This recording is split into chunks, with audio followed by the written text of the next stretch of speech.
Last ഭാഗങ്ങളിൽ നമ്മൾ കണ്ടത് വേദയെ തേടി ദർശ് കാനഡയിൽ എത്തിയിരിക്കുന്നതാണ്. അപ്പൊ എങ്ങനെ അടുത്ത ഭാഗം തുടർന്നാലോ? സ്റ്റേജിൽ ഹലോ കൂടെയുള്ള ആളുകൾ വേദയെ തട്ടി വിളിക്കുമ്പോഴാണ് അവൾ തന്റെ ഓർമ്മയിൽ നിന്നും ഞെട്ടി ഉണർന്നത്. അവൾ പെട്ടെന്ന് മനസ്സിലാകാത്തതുപോലെ ചുറ്റും നോക്കി. അവളുടെ കണ്ണുകൾ ആദ്യം പാഞ്ഞത് ദർശിനെ കണ്ട സ്ഥലത്തേക്കായിരുന്നു.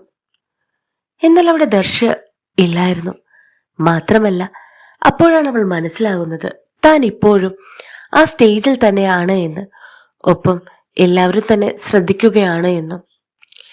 എല്ലാവരുടെയും കണ്ണുകൾ തന്നിലാണ് എന്ന് അറിഞ്ഞതിനാൽ വേദ തന്റെ സർട്ടിഫിക്കറ്റും മറ്റും എടുത്ത് വേഗം സ്റ്റേജിൽ നിന്നും ഇറങ്ങി. എന്നിട്ട് വേഗം അവൻ നിന്ന സ്ഥലത്തേക്ക് ഓടുകയായിരുന്നു അവൾ.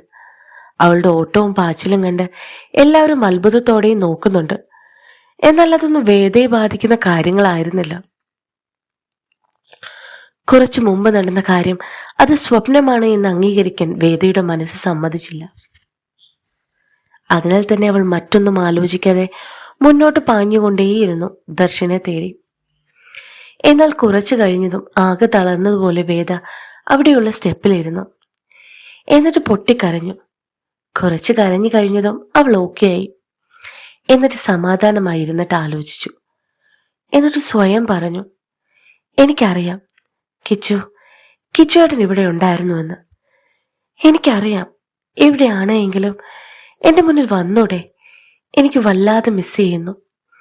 അങ്ങനെ വേദനയോടെ പറയുന്നതിനൊപ്പം തന്നെ അവളുടെ മനസ്സ് ഇങ്ങനെയും ചിന്തിച്ചു, ഇല്ല, കിച്ചുവേട്ടൻ ഇവിടെ വരുമോ? ഇല്ല, ഞാൻ തേടി വരുന്നത് വരെ വരില്ല, എന്നെ ശല്യപ്പെടുത്തില്ല എന്ന് പറഞ്ഞതല്ലേ, പിന്നെ എങ്ങനെയാണ്? ഇതെല്ലാം എൻ്റെ തോന്നലാണോ? ഓർമ്മകൾ മനസ്സിൽ നിറയും തോറും വേദ പൊട്ടിക്കരഞ്ഞു. പെട്ടെന്ന് അവളുടെ വേദന കുറയുന്നത് പോലെ, ഞാൻ ഇവിടെ ഉണ്ട് വേദ, നീ വരുന്നതും കാത്ത്. ദർശിന്റെ ആ വാക്കുകൾ മാത്രം മതിയായിരുന്നു അവൾക്ക്. വേദ കരച്ചിൽ മതിയാക്കി എഴുന്നേറ്റ് തന്റെ റൂമിലേക്ക് പോകാൻ തുടങ്ങി.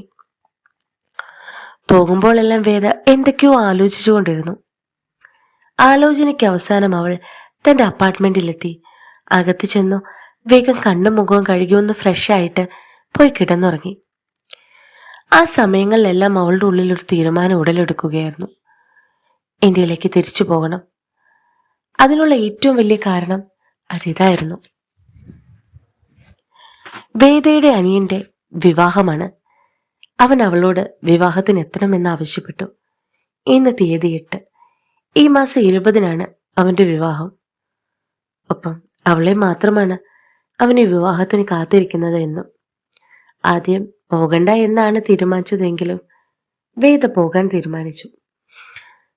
കാരണം അവൾക്കിപ്പോൾ ദർശനെ കാണണം. എന്നിട്ട് ചോദിക്കണം, തന്റെ മുന്നിൽ വന്ന് ഇങ്ങനെ ഒളിച്ചു കളിക്കുന്നത് എന്തിനാണ് എന്ന്. ഉറക്കത്തിൽ നിന്നും എഴുന്നേറ്റ് വേദ കുറച്ച് ഉഷാറായി അവൾ തനിക്ക് ലഭിച്ച സർട്ടിഫിക്കറ്റുകളും അവാർഡുകളും നോക്കി. അത് കാണും തോറും അവൾക്കുള്ളിൽ ഉണ്ടാകുന്ന സന്തോഷത്തിന് ഒരു കയ്യും കണക്കുമില്ലായിരുന്നു. ഇത്രയും കാലം താനും എന്തിനാണോ കഷ്ടപ്പെട്ടത് അത് താൻ നേടിയിരിക്കുന്നു. അതോർത്തതും അവൾക്കുള്ളിൽ അത്രയും നേരം ഉണ്ടായിരുന്ന വിഷമം മാറി അഭിമാനം നിറയുകയായിരുന്നു. അങ്ങനെ ദിവസങ്ങൾ കടന്നുപോയി. ഇന്ന് ഡേറ്റ് 18. നാളെ വേദയുടെ ഫ്ലൈറ്റാണ് ഇന്ത്യയിലേക്കുള്ളത്. സാധനങ്ങൾ ഒരുപാടൊന്നും അവൾ പാക്ക് ചെയ്തില്ല, വേണ്ടത് മാത്രം. ഇനി എന്താണ് എന്ന് അവൾക്കുള്ളിൽ ഒന്നും ഇല്ലാത്തതിന് ഇവിടേക്ക് തന്നെ തിരിച്ചു വരാമെന്നായിരുന്നു വേദയുടെ ആഗ്രഹം. അങ്ങനെ പിറ്റേ ദിവസമായി. രാവിലെ തന്നെ എയർപോർട്ടിൽ ചെന്ന് എല്ലാ കാര്യങ്ങളും ക്ലിയർ ചെയ്ത് ഫ്ലൈറ്റിൽ കയറി. അങ്ങനെ ഫ്ലൈറ്റ് അതിന്റെ സമയമായപ്പോൾ വേദയുമായി പറന്നുയർന്നു. ഒരുപാട് യാത്രക്കാർക്കൊപ്പം വേദയും തിരികെ കേരളത്തിലേക്ക് 2 വർഷത്തിന് ശേഷം. അന്ന് വേദനയും തകർച്ചയും അപമാനവും എല്ലാം മനസ്സിൽ വെച്ചുകൊണ്ട് കയറിയതാണ് ഈ കാനഡയിൽ. എന്നാൽ അവിടെ നിന്നുള്ള ഈ തിരിച്ചുപോക്കിൽ വേദയിൽ പഴയതുപോലെ സങ്കടങ്ങളോ വേദനകളോ ഒന്നും തന്നെയില്ല. എല്ലാം അവൾ നേടിയിരിക്കുന്നു. ഇപ്പോ സ്വന്തം കാലിൽ നിൽക്കാൻ കഴിയുന്നുണ്ട് അവൾക്ക്. സ്വന്തമായി ജോലിയുണ്ട്. അവൾ എന്തൊക്കെയാണോ ആഗ്രഹിച്ചത് അതൊക്കെ സ്വന്തമാക്കുകയും ചെയ്തു. മണിക്കൂറുകൾ നീണ്ട ആകാശയാത്രയ്ക്ക് അവസാനം വേദ കേരളത്തിൽ കാലുകുത്തി. Cochin international airport. അവിടെ ചെക്കിംഗ് എല്ലാം കഴിഞ്ഞ് വേദ ഇറങ്ങുമ്പോൾ അവൾ ഏർപ്പാടാക്കിയ ട്രാവൽസിൽ നിന്നുള്ള വാഹനം അവിടെ അവളെ കാത്തു നിൽപ്പുണ്ടായിരുന്നു. ആ വാഹനത്തിൽ കയറി അവൾ പോകാൻ തുടങ്ങി. കോഴിക്കോട്, അവളുടെ ജന്മനാട്ടിൽ. 3 വർഷങ്ങൾക്ക് മുമ്പ് ആ നാട്ടിൽ നിന്ന് പോരുമ്പോൾ വേദയിൽ ഉണ്ടായിരുന്ന വേദനകൾ അറിയാതെ പോലും അവളുടെ ഉള്ളിൽ കടന്നു വന്നില്ല. അല്ലെങ്കിൽ അതവൾ ഓർക്കാൻ ശ്രമിച്ചില്ല. കാരണം ഇന്ന് വേദയ്ക്ക് പഴയ ഓർമ്മകളൊന്നും അവളെ വേദനിപ്പിക്കാൻ കഴിയുന്ന ഒന്നല്ല. മണിക്കൂറുകൾ നീണ്ട യാത്രയ്ക്ക് ശേഷം വേദ അവൾക്കായി ബുക്ക് ചെയ്ത ഹോട്ടലിലെത്തി. ചെക്കിംഗ് എല്ലാം കഴിഞ്ഞ് തന്റെ റൂമിൽ കയറി റെസ്റ്റ് എടുക്കുമ്പോൾ വേദയുടെ ഉള്ളിൽ വല്ലാത്തൊരു ഇടിപ്പുണ്ടായിരുന്നു. നാളെ അവൾ താമസിക്കുന്ന ഹോട്ടലിന് അടുത്തുനിന്ന് ഏകദേശം 20 മിനിറ്റ് അപ്പുറത്ത് ഒരു ക്ഷേത്രമുണ്ട്, ഒരു ശിവക്ഷേത്രം. അവിടെയാണ് അവളുടെ സഹോദരൻ വൈദ്യയുടെ വിവാഹം. നാളെ പോകുമ്പോൾ ഒരിക്കലും കാണരുത് എന്ന് ആഗ്രഹിച്ച പല മുഖങ്ങൾ അവൾ നാളെ കാണാം. അതിന്റെ ടെൻഷൻ വേദയിൽ നല്ല രീതിയിലുണ്ട്. അതെല്ലാം ഓർത്തുകൊണ്ട് ജനലിൽ കൂടെ പുറത്തേക്ക് നോക്കി നിൽക്കുമ്പോഴാണ് വേദ പുറത്ത് നിറഞ്ഞു നിൽക്കുന്ന ഇരുളെ കണ്ടത്. ആ ഇരുൾ അവളിൽ ഉണ്ടാക്കുന്ന ചിന്തകൾ പലതായിരുന്നു. പക്ഷേ ആ ഓർമ്മകൾക്കും ടെൻഷനുകൾക്കും ഒരുപാട് നേരം ആയുസ്സുണ്ടായില്ല. കാരണം യാത്രയുടെ ക്ഷീണത്തിൽ വേദ ഒരുപാട് താമസിയാതെ തന്നെ ഉറങ്ങിപ്പോയിരുന്നു. ഇപ്പോൾ തന്നെ സമയം 9 മണിയോടാകുന്നു. നാളെ രാവിലെ 11 മണിക്കാണ് സഹോദരന്റെ വിവാഹം. അതിനു മുമ്പ് വേദ അവിടെ എത്തണം. അതുകൊണ്ട് തന്നെ ഒരുപാട് ഓർമ്മകൾക്കും ചിന്തകൾക്കും അവൾ ഒരു പരിധി വെച്ചിട്ട് മയക്കത്തിലേക്ക് പോയി. നന്നായി ഉറങ്ങിയതിനാൽ തന്നെ രാവിലെ നല്ല രീതിയിൽ ഫ്രഷ് ആയിട്ടാണ് വേദ എഴുന്നേറ്റത്. ഒന്ന് ബാത്റൂമിൽ കയറി റെഡിയായി വന്നപ്പോഴേക്കും അവൾക്കുള്ള ഭക്ഷണം റൂം ബോയ് എത്തിച്ചിരുന്നു. ഭക്ഷണമെല്ലാം കഴിച്ച് കയ്യിൽ കരുതിയ സാരി ഉടുത്ത് അവൾ വേഗം തന്നെ തയ്യാറാകാൻ തുടങ്ങി. ഒപ്പം കഴുത്തിലെ താലിയും സിന്ദൂരവും ഇടാൻ അവൾ മറന്നില്ല. ശേഷം കണ്ണാടിയിൽ നോക്കി സ്വയം ഒന്ന് രസിച്ചതിന് ശേഷം അവൾ ഇറങ്ങി. ഇപ്പോൾ സമയം 10 കഴിഞ്ഞിരിക്കുന്നു. ഇവിടെ നിന്ന് ഏതാണ്ട് അരമണിക്കൂർ. 10:30 തന്നെ വേദ ടാക്സിയിൽ അമ്പലനടയിലെത്തി. ടാക്സിയിൽ നിന്നിറങ്ങി അമ്പലത്തിൽ ഓരോ പടി കയറുമ്പോഴും അവൾക്ക് പ്രിയപ്പെട്ട എന്തോ ഒന്ന് അവൾക്കരികിലുണ്ട് എന്ന് അവളെ അറിയിക്കുന്നത് പോലെ അവളോട് പറഞ്ഞുകൊണ്ടേയിരുന്നു. അവളുടെ ഉള്ളു പറയുന്നതിൽ വേദയ്ക്ക് വലിയ സംശയങ്ങളൊന്നും ഉണ്ടായില്ല. കാരണം അങ്ങനെയാണ്. ദർശ അടുത്തു വരുമ്പോൾ അവളുടെ ഹൃദയം എങ്ങനെയാണ് മിടിക്കുക, അതുപോലെ. ദർശന്റെ സാമീപ്യം മനസ്സിലായ വേദ ചുറ്റും അവനായി തന്റെ കണ്ണുകൾ പായിച്ചുകൊണ്ട് അമ്പലത്തിനുള്ളിലേക്ക് കയറി. അമ്പലത്തിനുള്ളിൽ കയറിയതും മറ്റു ചിന്തകൾ മാറ്റിവെച്ചിട്ട് വേദ പ്രാർത്ഥിക്കാനായി കയറി. പ്രാർത്ഥിച്ചുകൊണ്ട് തിരിയുമ്പോഴാണ് മുന്നിൽ നിൽക്കുന്ന വ്യക്തിയെ കണ്ടതും വേദയുടെ കണ്ണുകൾ വിടർന്നത്.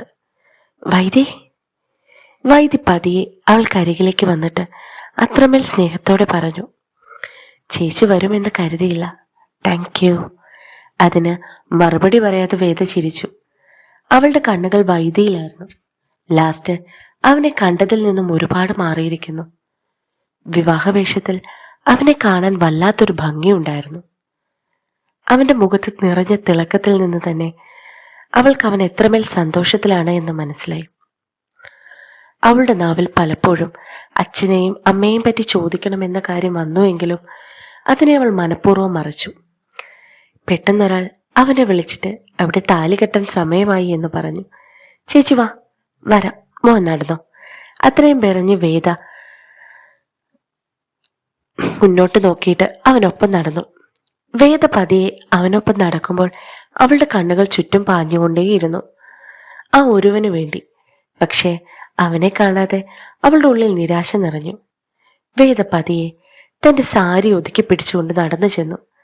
താലി കെട്ടാനായി ആളുകൾ കൂടിയിരുന്ന ഇടത്തേക്ക്. അവിടെ ചെന്നതും വേദ അവിടെ നിന്നിട്ട് അവളുടെ കണ്ണുകൾ തന്റെ സഹോദരന്റെ വധുവിനു വേണ്ടി പാഞ്ഞു. വൈദ്യ നിൽക്കുന്നതിനാൽ പെൺകുട്ടിയുടെ മുഖം അവൾക്ക് കാണാൻ കഴിഞ്ഞില്ല. വൈദ്യ ഒന്ന് സൈഡിലേക്ക് മാറിയതും അവിടെ വേദ കണ്ട മുഖം ആ പെൺകുട്ടിയെ മനസ്സിലായതും വേദയുടെ കണ്ണുകൾ അത്ഭുതത്തിൽ മിഴിഞ്ഞു. ദേവോട്ടിയും ആ നിമിഷം തന്നെ കണ്ടിരുന്നു വേദയെ. ദൈവം നിറഞ്ഞ കണ്ണുകളോടെ വേദയെ നോക്കി പുഞ്ചിരിച്ചു. അപ്പോഴും എന്താണ് നടക്കുന്നതെന്നൊന്നും വേദയ്ക്ക് മനസ്സിലാകുന്നില്ലായിരുന്നു. പക്ഷെ താൻ എന്തൊക്കെയോ മിസ് ചെയ്തു എന്നും പല കാര്യങ്ങളും അവിടെ നടന്നിട്ടുണ്ടോ എന്നും അവൾക്ക് മനസ്സിലായി. അപ്പോഴേക്കും പൂജാരി വന്ന് പ്രാർത്ഥനകളും മറ്റും തുടങ്ങി. ആകെ കുറച്ചു പേർ മാത്രം അടങ്ങിയ ആ വിവാഹ ചടങ്ങ് തുടങ്ങി. വേദ നിറക്കണ്ണുകളോടെ ദേവുവിനെ നോക്കി നിന്നു. അതേ നിമിഷം തന്നെ വേദ തിരിച്ചറിഞ്ഞിരുന്നു തനിക്കരികിലുള്ള ആ സാമീപ്യം. അത് മനസ്സിലായ വേദ പതിയെ തല ഉയർത്തി നോക്കി. അവിടെ ദർശിനെ കണ്ടതും വേദയുടെ കണ്ണുകൾ നിറഞ്ഞു. കസവും മുണ്ടും ഷർട്ടുമാണ് ദർശിന്റെ വേഷം. ആ വസ്ത്രത്തിൽ അവൻ വല്ലാത്തൊരു സൗന്ദര്യമുണ്ടായിരുന്നു. അവനെ കണ്ടതും വേദയുടെ കണ്ണുകൾ വിടർന്നു. പക്ഷെ അവന്റെ കണ്ണുകൾ അറിയാതെ പോലും തന്നിൽ പതിക്കുന്നില്ല എന്ന് കണ്ട വേദ ആകെ വല്ലാതെയായി. ആ നിമിഷം അവന്റെ കണ്ണുകൾ തന്റെ സഹോദരിയുടെ വിവാഹത്തിലായിരുന്നു. പക്ഷെ അപ്പോഴും ദർശന്റെ കൈകൾ വേദയെ ചുറ്റിപ്പിടിച്ചു, തൻ്റെ നിന്ന പോലെ. ആ സമയം വേദയും അവൻ അരികിലേക്ക് ചേർന്ന് നിന്നു. ഇതേ സമയം അമ്പലത്തിനുള്ളിൽ തന്നെ അന്യരെ പോലെ തങ്ങളുടെ 2 മക്കളെ നോക്കി അവിടെ ഉണ്ടായിരുന്നു വേദയുടെയും വൈദ്യയുടെയും അച്ഛനും അമ്മയും. തുടരുന്നു. പിന്നെ എല്ലാവരോടുമായിട്ടും കുഞ്ഞിന് പനിയായിരുന്നു. അവൻ്റെ പനി എനിക്ക് പിടിച്ചു. അങ്ങനെ പനിയും ചുമയൊക്കെ ആയിരിക്കുമ്പോൾ ഒരു ദിവസം കുഞ്ഞിന് ചെറുതായിട്ട് പനി കുറഞ്ഞു. അപ്പം ഞാൻ ഓർത്ത് വൈകിട്ട് കുഞ്ഞിന് എന്ത് ചെയ്യാം, കഞ്ഞിയൊക്കെ കൊടുത്ത് കുഞ്ഞിന് ഉമ്മയൊക്കെ കൊടുത്ത് ഞാൻ ഇപ്പം വരാം എന്ന് പറഞ്ഞ ഒരു 2 സെക്കൻഡ് മാറി. അവൻ ഭയങ്കര വഴക്കാളി, എപ്പോഴും ചാട്ടവും മറിച്ചിലും തന്നെ. വീണു. അതെങ്ങനെ വീണു എന്ന് ഞാൻ കണ്ടില്ല. ഞാൻ ചെല്ലുമ്പോൾ കാണുന്നത് ചോര കുളിച്ച് ഒരുമാതിരി വായിന്നൊക്കെ ചോര വീണ് എനിക്ക് ഓർക്കാൻ പോലും വയ്യ. ഫ്രണ്ടിലെ പല്ലിടിച്ചിട്ട് അത് ഊരി ഇങ്ങ് പോന്നു. കുഞ്ഞ് ഭയങ്കര കരച്ചിലായിരുന്നു. സത്യം പറഞ്ഞ കുഞ്ഞിനേക്കാൾ കൂടി കരഞ്ഞത് ഞാനാ. നമ്മുടെ വാവ ഭയങ്കര എൻ്റെ കാര്യത്തിൽ ഭയങ്കര വല്ലാത്തൊരിതാട്ടോ. ആൾക്ക് 2.5 വയസ്സേ ഉള്ളൂ. ആള് വായിന്ന് ചോരയൊക്കെ വന്നിങ്ങനെ ഒഴുകി നിന്ന് കരയുന്ന സമയത്തും ഞാൻ കരയുന്ന കണ്ട ഉടനെ അവൻ വന്ന് എൻ്റെ കവിളിൽ ഉമ്മ വെച്ച് എന്നെ സമാധാനിപ്പിക്കുകയായിരുന്നു. അന്നത്തെ ദിവസം സത്യം പറഞ്ഞാൽ ഞാൻ ഉറങ്ങിയില്ല. ഒന്ന് കുഞ്ഞിൻ്റെ പല്ല് പോയി, 2 കുഞ്ഞിൻ്റെ വായിന്ന് ബ്ലഡ് വന്നു. പിന്നെ ഇച്ചാനും അടുത്തില്ല, ഇച്ചാൻ ദുബായിലാണ്. ഞാൻ എന്ത് ചെയ്യും? ഞാൻ ഭയങ്കര സെൻസിറ്റീവാ. ഞാൻ ഭയങ്കര കരച്ചിലായിരുന്നു. എനിക്ക് തോന്നുന്നു ഒരു 4:30 വരെ ഞാൻ കംപ്ലീറ്റ്ലി കരച്ചില്ല. പിറ്റേ ദിവസം രാവിലെ തന്നെ ഹോസ്പിറ്റലിൽ പോയി കുഞ്ഞിന് എന്തെങ്കിലും പ്രശ്നമുണ്ടോ എന്നൊക്കെ ചെക്ക് ചെയ്യാൻ. പക്ഷെ ആൾ ഓക്കെയാണ്. പല്ല് പോയതിൻ്റെ ഒരു പെയിൻ ഉണ്ട്, കുഴപ്പമില്ല, പല്ല് തിരികെ വരുമെന്ന് ഡോക്ടേഴ്സ് പറഞ്ഞു. ഓക്കെയാണ്, തിരിച്ചു വന്നു. ഒന്ന് അവൻ തീരെ ചെറുതാ, വീണു, പല്ല് പോയി. നമുക്കിതൊക്കെ അംഗീകരിക്കാൻ കുറച്ച് സമയം വേണം. പിന്നെ തലേദിവസം ബ്ലഡും ഉറങ്ങാതെയുള്ള കരച്ചിലും ഒക്കെ ആയിട്ട് BP ലോ ആവുക, ഡൗൺ ഹൈ ആവുക, അങ്ങനെ ചെറിയൊരു വേരിയേഷൻ, വോമിറ്റിങ് കാര്യങ്ങൾ. ഞാൻ ആകെ ഡൗണായി. എന്ത് പറയണം എങ്ങനെ പറയണം എന്നറിയില്ല, ആകെ ഡൗണ്. അത് കഴിഞ്ഞപ്പോഴേക്കും നല്ല ചുമ. പല ദിവസവും കഥ എഴുതാനും മറ്റും ഫോൺ എടുക്കുമെങ്കിലും മനസ്സ് കയ്യിൽ നിൽക്കുന്നില്ല. ഫസ്റ്റ് ഓഫ് ഓൾ ഞാൻ എൻ്റെ ആദ്യത്തെ കുഞ്ഞാട്ടോ എൻ്റെ മോൻ. ഞങ്ങൾ ഒരു 10 വർഷത്തെ റിലേഷൻഷിപ്പിന് ശേഷം ഞങ്ങൾ കല്യാണം കഴിച്ച ആൾക്കാരാണ്. കുഞ്ഞിലെ മുതലുള്ള ഫ്രണ്ട്ഷിപ്പിൻ്റെ അപ്പുറം റിലേഷൻ കഴിഞ്ഞു. ഇപ്പം 4 വർഷമാവുന്നു. അപ്പോൾ കുഞ്ഞിന് 2.5 വയസ്സ്. ഈ സമയത്ത് തന്നെ ഇച്ചാനാണെങ്കിൽ ദുബായിലുമാണ്. ഇപ്പം നമുക്ക് ഞാൻ ഭയങ്കര ഓവർ കെയർ കിട്ടിയൊരു മോളായതുകൊണ്ട് എനിക്കിതൊക്കെ ഹാൻഡിൽ ചെയ്യാൻ ഭയങ്കര ബുദ്ധിമുട്ടായിരുന്നു. അപ്പോൾ എന്നെ അന്വേഷിച്ചവർക്കും എന്നെ കാത്തിരിക്കുന്നവർക്കും പിന്നെ എൻ്റെ ഫാമിലി തന്നെ നിങ്ങളെല്ലാവരും ഒരുപാട് നന്ദിയുണ്ട് കേട്ടോ. ഓക്കെ ആണോ ചോദിച്ചാൽ ഞാൻ ഓക്കെ ആണ്, പക്ഷേ സെറ്റാണ്. പിന്നെ കണ്ടിന്യൂറ്റി കിട്ടുന്നില്ല എന്ന് എനിക്കറിയാം. കുഞ്ഞിൻ്റെ പനി ഇപ്പോഴും മാറിയിട്ടില്ല. റെക്കോർഡ് ചെയ്ത് പകുതിയായപ്പോൾ അവൻ എഴുന്നേറ്റു. അപ്പം ഞാൻ സ്റ്റോപ്പ് ചെയ്തു. പിന്നെ എനിക്ക് ബ്രീത്തിങ്ങിൽ ചെറിയ പ്രോബ്ലം ഉണ്ട്. എന്തെങ്കിലും ഉണ്ടെങ്കിൽ നിങ്ങൾ അതെങ്കിൽ ക്ഷമിച്ചേക്കണേ. പിന്നെ കമൻ്റ് ഇടാൻ മറക്കരുത്. സപ്പോർട്ട് ചെയ്യാനും. Thank you all.